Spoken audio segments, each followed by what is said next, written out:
welcome back. Well, we are thrilled to have our first guest here on the Plaza this morning. Joining us for the very first time is Big Brother runner-up Monte Taylor. Monte is the three head of household winner, two-time veto winner, and it is the very first time here on Good Morning Wilmington. We're so thrilled to have you. Monte, welcome to the show. Hey, thanks, guys. Really appreciate the time. Well, first of all, congratulations. You made it so far, and we're so proud of you. We were cheering from all the way across the country for you, and we're super, super proud of you. Yeah, appreciate it. Honestly, when you're in the house, you have no interaction with the outside world. So I'd be talking to the camera, hoping that people were tuned into the live feeds or that it'll be edited into the show. So it's really nice to hear that people were watching. Yeah, so Matt, I want to ask the first question. Yeah, go for it. You know, we're glad to have you on the show because you are actually the first contestant to make it onto Big Brother from Delaware, right? How does that feel to represent the first state?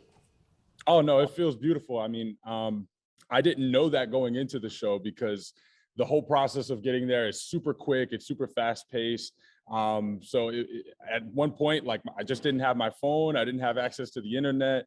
And then I come out and find that information out. And it makes me very proud, and it makes me feel good to know that I represented the first state, hopefully well, in coming in as a runner-up. So we have to ask you the $750,000 question that I'm sure you've heard a lot now is, why did you take who you did to the final and not Turner? And do you feel like you could have beat Turner? Yeah, I mean, it's a great question. It's one that I've been answering a lot, especially right after the show. So just to take you back to where my head was at in the game, I'm a very logical, analytical thinker. I got my degree in mechanical engineering, so that's just how my brain works. So I thought about if I were to sit next to Turner, he had 3 HOH wins. He's taken out a bunch of big targets in the house. And to me, that's what I thought the jury would value the most. So I thought if I sit next to Turner, I would have to sit here and argue about the HOHs that I've had and the people that I've evicted in the house, which I just didn't think was a good comparison. Whereas with Taylor, I thought, okay, I have more competition wins. I've taken out bigger threats. I've been on the block less time. So I just thought that resume to resume, I would have a better chance of winning. But, I underestimated that woman's ability to connect with the jury and the story that she's had in overcoming a lot throughout the house, which you're just not aware of in the house. But from the outside looking in, I've become more aware of it. So, that was my thinking. I think I wouldn't have had any other information at the time that would lead me to think differently, so I feel good about it. Nice. So that leads me to my next question. We asked a couple fans, and they wrote in some questions for you, some local fans here in Delaware. So one person wants to know, do you feel like Taylor used you to get to the final two, knowing she was going to plead to the jury to vote that she was the underdog? I don't believe that. I wouldn't like to believe that, you know what I mean? But the game it's a tricky game, right? Like there's a lot of things that you have to do in order to position yourself the best way. If she did, then more props to her. She was playing the game the best way that she possibly could, and she deserved the win in that way. However, in my head, it still logically made a lot more sense to take Taylor than it did for me to take Turner. Because again, I look at our resumes and I thought that it was just a lot greater of a margin between my game and hers versus me and Turner, who've played a very similar game in the house. So I own my decisions, and I completely take responsibility for choosing her. Now, since we're on the topic of Taylor, a lot of people are kind of saying that was a situationship. What do you describe it as? Yeah, I mean, I think being in the house, naturally, when there's less and less people that are there, you begin having more conversations and more time to get closer to people within the house. So I think that happened naturally for us. And, of course, I'm not going to sit here and say anything bad about Taylor. She's a very attractive, smart, beautiful woman. So it would be hard not to to find a way to become attracted to that person over time. So, but yeah, I think for now, like there's been some things that we've discussed around wanting to learn more about each other outside of the house, because being within the house, it's a whole different mind frame that sort of taint your perspective of a person. Like, all right, are they saying the truth because they're trying to say this stuff for game and all that sort of, you just think about things layers deeper than you probably would outside of the house. So, but yeah, no, I mean, we are staying at the same place right now with a bunch of the folks from the house, and we are friends at the moment. And, you know, we're of course going to catch up and have some conversations about the season, because I still haven't even caught up on everything yet. But yeah, that's where things stand right now. So I'm still talking about Taylor a little bit. Do you feel like picking her was a game move or the right move? Game move or the right move? I'd like to say that I think two things could be true at the same time, which is something that Taylor would say. I think that it was both the game move and the right move, because at the end of the day, I felt like at the beginning of the season, I told Amira this, and you know, Amira's here as well. But you know, when we were forming an alliance, and I saw that she was one of the few Black women in the house, and somebody that I'm now going to be in alliance with, I told her, I said, if I'm going to lose to somebody, I would love to lose to somebody who's going to make history. And it didn't wind up being Amira, but it winded up being Taylor. So I'm completely fine with that decision and fine with the fact that I could be a part of history. Of course, I would have wanted to win. And if I would have known things ahead of time, I probably would have done them differently. But at that moment, I think that was the best game move that I could possibly make, but also the right move for my conscience. Yeah. All right. So I did want to get into an episode that, you know, every season sort of has like sort of its, you know, highlights or lowlights, whatever they may want to be. So another fan wanted to ask, when calling out Kyle and the issue of race on the show, many that were watching were very proud of your honesty and candor while holding Kyle accountable for his actions, yet treating him like a fallible human being. Is there anything you would change about that conversation, Monte, or what do you think there? Yeah, and I'm assuming that you guys are referring to the conversation I had with Kyle one-on-one in the one of the car rooms. Okay.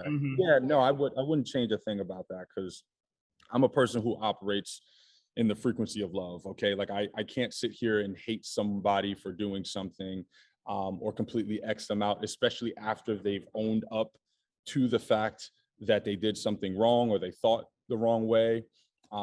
Because to me, once Kyle was able to come into a space where he was able to admit that his thoughts were rooted in racism and that they were wrong, to me, it became a lot more clear that he just wasn't, he wasn't thinking the right way at that time, but now realizing that he's wrong after it coming to light. So, you know, I had an honest conversation with him about, you know, how disappointed I was in the fact that he got to those conclusions and that he had those thoughts, because especially throughout the game, we had the most honest game conversations, right? So I felt like we were pretty close. And I'm not sure if that was seen throughout the show, but for me, it was just a tougher conversation because of my history with being one of the few African Americans, few, you know, Latin African Americans who like takes pride in both my Puerto Rican side, my Black side, and it's hard to get that across and meet people who are, you know, open to learning about my culture. So, and feeling like I always have to conform and improve myself to folks of the majority of the rooms that I'm in. So to me, I just wanted to make sure he got that idea, but at the same time, hoping and wishing nothing but the best for him. And I hope that he makes the right moves from here. What's your response or your comments about Terrence's response versus yours? As far as him, what was his response? Because I again, I'm still trying to catch up on everything. Some people were saying that he took a more aggressive route, kind of letting Kyle know that wasn't right, versus yours was more professional and well put. Yeah, I mean, I don't judge Terrence for feeling the way that he felt, because that is a very touchy topic.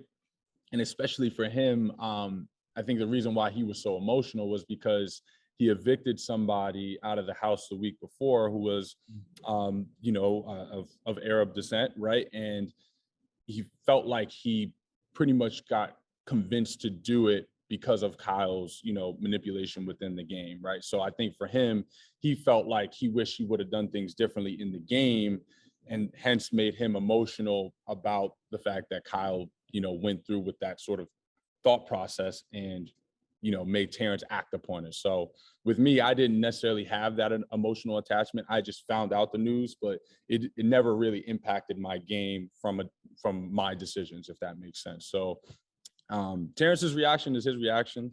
He's from Southside Chicago, as he'll tell you, and there's a different way of communicating. So, and he made sure that was known. So I don't judge him for it, but my response is my response.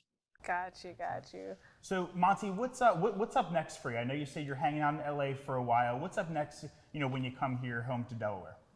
Yeah. Man, that's a $1 million question right now. So I am sort of taking in as many opportunities as I can here on the West Coast. But when I get back, I definitely want to get everything back together with my online fitness coaching program, the Tailored Fit program. So that's something that I'm very passionate about. I love helping people just at least become more conscious of their health habits and focusing on their health. But with that, I know that there's a lot more that I want to do within that space now, especially with this platform.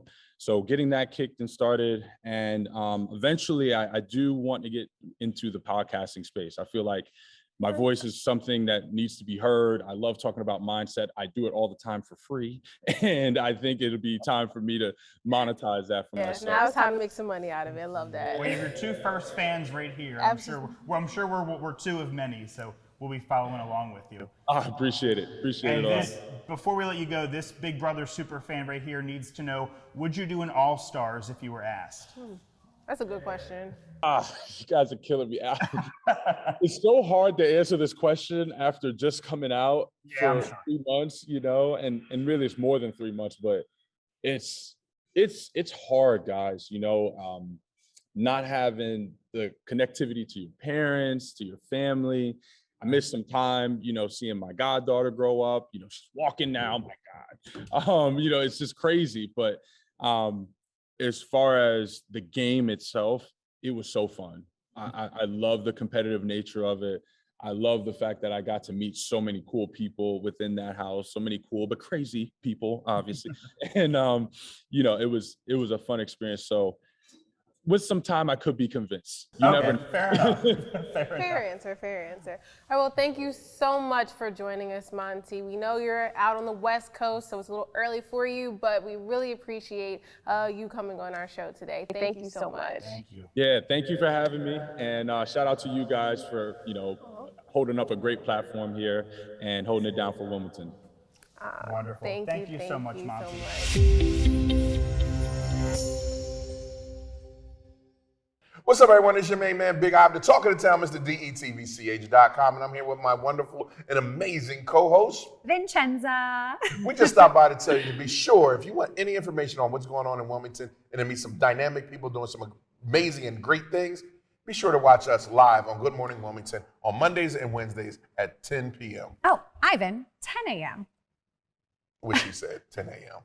Listen to me. That's why he has me here. But yes, tune in live, 10 a.m. Monday and Wednesday on Good Morning Wilmington. DETVCH.com.